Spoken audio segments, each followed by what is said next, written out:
పేరు వలన కొందరు వ్యక్తులకు గుర్తింపు, కొందరికి వ్యక్తిత్వం వలన పేరుకు గుర్తింపు.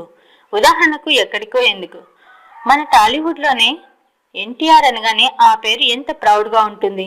రామారావు పేరు చాలా మందికి ఉంటుంది, కానీ ఎన్టీఆర్ అనగానే మనకు చెప్పకుండానే మన మనసుకు తెలిసిపోతుంది. కానీ ఈ కంప్యూటరైజ్డ్ కాలంలో టాలెంట్ ఉంటే చాలు, అదే పేరు గుర్తింపు తీసుకొస్తుంది. వాళ్ళను కూడా ఆ విధంగానే గుర్తింపు వచ్చింది అనుకుంటే పొరపాటే.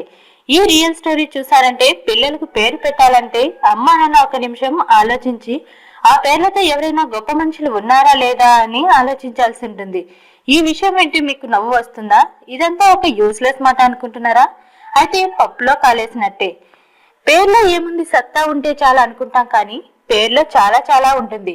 మన తెలుగు లోగిలలో ఎవరైనా సూర్యకాంతం అని పిలిచామనుకోండి, గయ్యాలితనానికి కేర్ ఆఫ్ అడ్రస్ లాగా ఆమెను డిసైడ్ అయిపోతారు.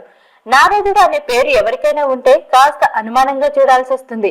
అయితే ప్రస్తుత కాలంలో పేర్లు ప్రభావం చూపుతాయా?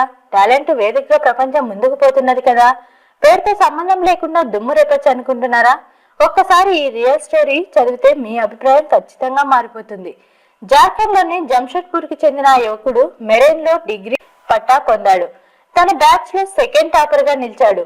పట్టా పొంది దాదాపు 3 ఏళ్లు అవుతుంది. అయినా ఆ యువకునికి ఎక్కడా ఉద్యోగం లభించలేదు.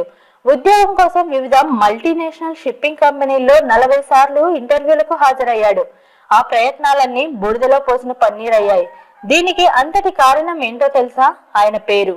ఓ ముస్లిం ప్రముఖుడి పేరు పెట్టుకున్నందుకు ఆయన ఉద్యోగం కోసం చెప్పులు అరిగేలా తిరుగుతున్నాడు. ఇంతకీ ఆయన పేరు ఏంటో తెలుసా? సద్దాం హుస్సేన్. 25 కాల ఈ యువకుడి ఉద్యోగం కోసం ఎన్నో ప్రయత్నాలు చేశాడు. అయితే ఆయనకు ఆలస్యంగా తెలిసింది ఏంటంటే పేరు కారణంగా ఉద్యోగం దక్కడం లేదని. ఈ విషయాన్ని పలు కంపెనీ మానవ వనరుల విభాగాల ద్వారా తెలుసుకున్నారు. దీంతో పేరు మార్పిడి కోసం డిసైడ్ అయ్యాడు. మొదట ఇంజనీరింగ్ చదివిన యూనివర్సిటీని ఆశ్రయించాడు. 10, 12వ తరగతుల ధృవీకరణ పత్రాల్లో పేరు మార్చుకుంటేనే ఇంజనీరింగ్ పట్టాలో పేరు మారుస్తామని అధికారులు తేల్చి చెప్పారు. దీంతో సిబిఎస్ఈని ఆశ్రయించాడు.